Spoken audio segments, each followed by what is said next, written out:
Hi folks, here's a fully updated version of a previously released video that was recently taken down by YouTube. So hopefully the issues are now sorted. I've ironed out a few ambiguities and also added some noteworthy new sections that will help you get the very best from the refreshingly simple, smooth and effective DMT vaping method known as Non-Rebuildable Sub Ohm. Sub Ohm e-juice atomizers are my own favourite way of tripping, and I previously released a video about them, although this concentrated mainly on the rebuildable variety, which can take self-wound coils and need to be threaded through with a cotton wick.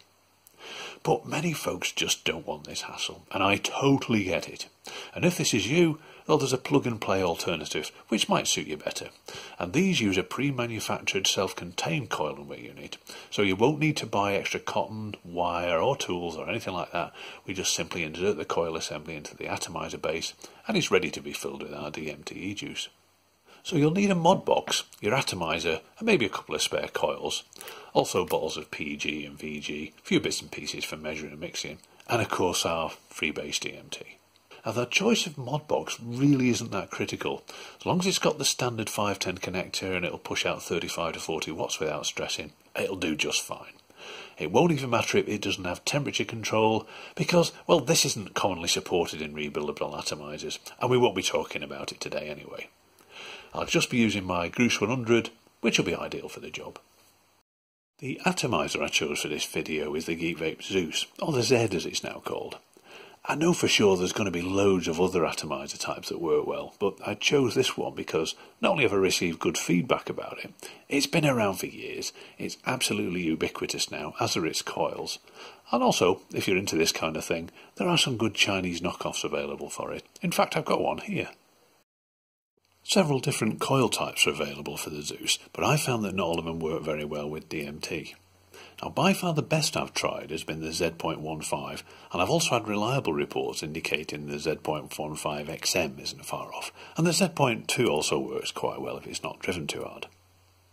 I haven't tried this one, so I can't really comment, but the thing is, be sure to avoid the Z.4 and the Z.25 dual mesh coils, because both of these are very prone to heat damage and other problems.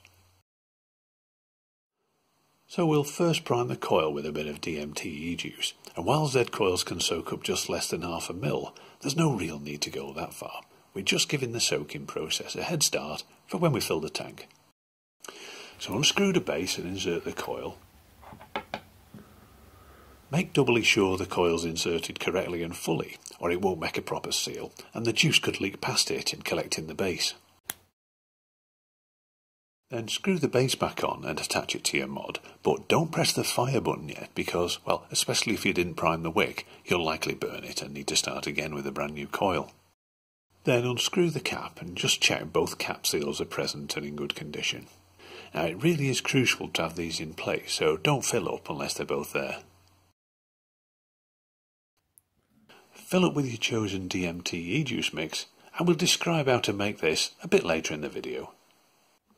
Once it's filled, make sure you replace the cap without delay and make doubly sure it's fitted properly, because if the cap isn't on properly or at all, then, well, you can expect this to happen as the juice leaks away through the cotton wick and drips into the base of the tank. Obviously, we can suck most of this up with a syringe for later reuse, but I imagine this might be an expensive mistake with some bottom airflow devices. So we've checked the caps on securely, and we just give it 30 minutes or so just to make sure the juice is fully soaked right into the wick. And we expect the level to drop a bit as this happens. Obviously, if we pre-primed it, the level might not drop at all. At this point, it's pretty much ready to use when you yourself feel good and ready. The settings and technique on these is broadly similar to the rebuildable atomizers when used in fixed wattage, in that the potency of a toke's going to be down to two main things. Firstly, the wattage setting on your mod, and secondly, the speed and duration of your toke. So in other words, to get the maximum punch from a toke, it's a case of filling your lungs with a long, slow toke on a higher wattage. But unfortunately, this approach has got its limitations for these non-rebuildable Z coils. Firstly, the wicks can become easily scorched, reducing their efficiency. Plus, instead of forming vapour, e-juice can drip down through the centre of the coil and collect in the tank's base. Now, as I mentioned, choosing the right coil is going to help with this considerably. But if I'm aiming for a high-intensity blast-off trip, I've still found it preferable to use multiple tokes to achieve it, rather than just one long super toke on a higher wattage. But what wattages and toke durations can we actually use? Well, assuming a times 6 second toke duration, then keeping the wattage below about 30 for the Z.2, below about 35 for the Z.15, with perhaps a shade lower for the XM, and these should give the coils a good life and prevent any unpleasant effects from dry hits. Now you'll note that these wattages are way below the manufacturer's ratings, but be aware that whatever non-rebuildable coil I've ever tried, I've easily been able to scorch it on way less than half of this with DMT juice. But also, remember these figures that I give are just examples, and if you prefer to toke a little faster than 6 seconds, then you may be able to get away with slightly higher wattages. As always, just find out what works for you. So we've installed the recommended Z.15 coil, set the mod to 30 watts, the air holes fully open on the Zeus, and starting with a couple of deep breaths, and then on the final out breath, holding down the fire button and starting a nice, slow, times 6 second toke. Keep the mod upright during the toke. Holding the vapour in for 25 seconds, and if it's comfortable, a bit longer. I'd expect a gradual come up, some pleasant visuals, a nice body high,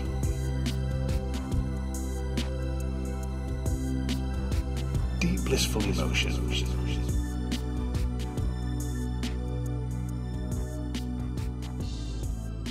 and then 4 or 5 minutes later, gradually fading away to leave an intense feeling of peace and well-being. If instead I'd have chosen to go deeper, then I could have simply taken a second toke immediately following the holding phase from the first. So of course, during the second toke, things will already be livening up around us.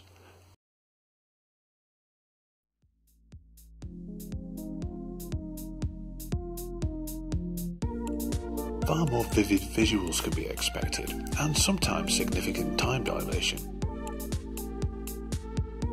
Here we're in the zone where pretty much anything can happen, but it's doubtful we'll remember much about it when we come down. And this can be overwhelming for even some seasoned psychonauts, so it's probably not the kind of experience that's recommended for a first timer. And of course, I emphasise that neither of these examples are recommendations for anybody not experienced with DMT. So if you're new to this, then the message as always is start off with shorter tokes at a lower wattage and build up slowly from there.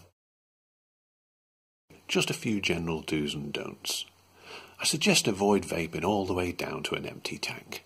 For the Zeus this means using extreme caution, or preferably stop vaping altogether when the juice levels falls to the top of the holes, because any lower than this can easily lead to the coils running dry and burning.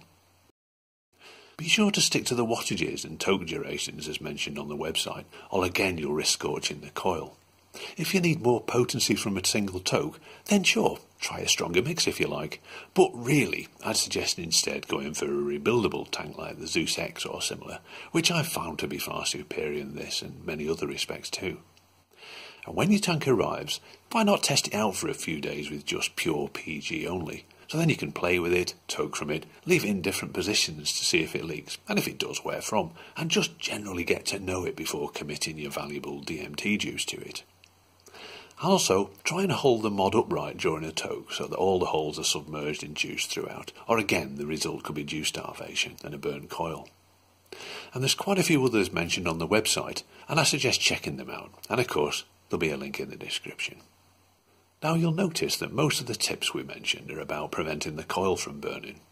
And I've tested not only these Z coils, but several other non-rebuildable ones of different makes and designs, and I found one thing in common, which is they can all scorch with news with a lot less than even half the manufacturer's nicotine rating. But what's the big deal with burning a coil? Well, for me, if particularly bad, burning the Z coils can not only be physically painful on the throat, but even a slight browning of the wick can, for me, instantly turn the ambience of the trip much darker, forbidding, and even sometimes with a bit of an evil feel to it. Also, on one occasion when this happened, I was left with a 2-week-long headache, which was not very pleasant and found very disconcerting indeed.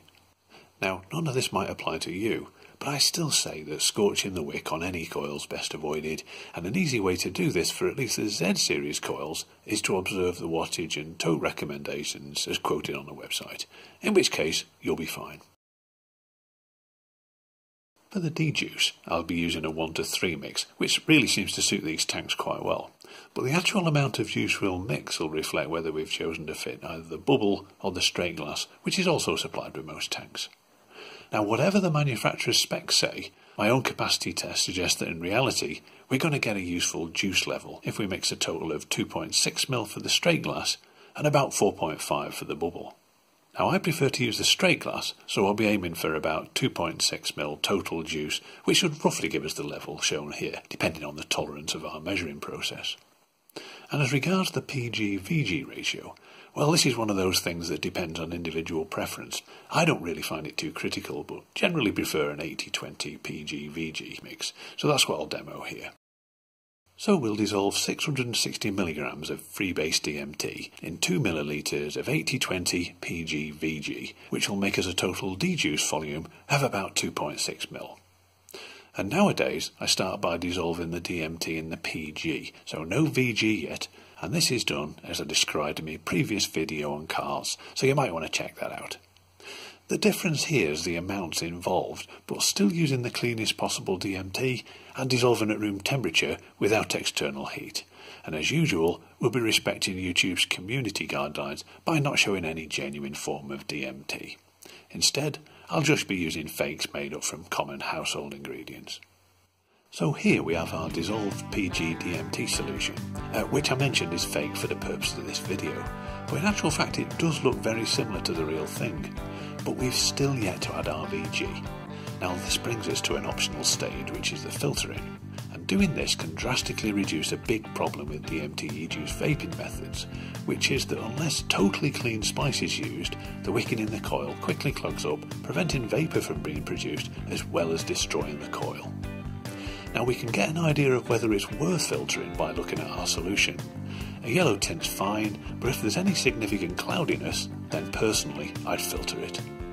But if we are going to filter, then we'll do it before adding any VG, and I've got some 1 micron PTFE syringe filters from AliExpress, and they do the job brilliantly.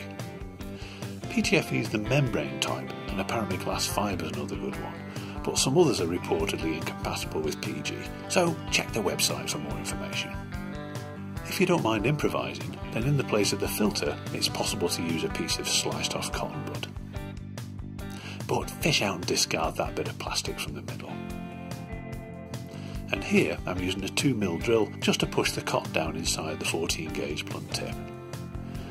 But before attaching the filter, suck up some of that PG DMT solution and then attach the filter and gently inject it into another vial. It's pretty slow going, so don't rush it, or you could burst the membrane in the filter. And sure, it's inevitable there's going to be some loss in the filter, but what's caught in it won't be properly usable DMT anyway. I once tried vaping this on the e-mesh, and it had very little psychedelic effect, and I exhaled a dark cloud of lingering oily smoke, and I doubt it's particularly healthy to breathe in. Then once you're done, you're going to notice that magically it's looking an awful lot clearer. And then it's just a case of adding our VG, mixing it and transferring it to our atomizer, as we described earlier. So, there you have it. There always seems to be a lot more stuff that I could have mentioned in videos, but I think we've got it pretty well covered here. And also there's a lot more detail on the website, and of course you'll be most welcome to step aboard the Discord, and I look forward to chatting with you over there. Until then, hope you found the video of interest, max respect, and I'll catch you again very soon. Bye bye.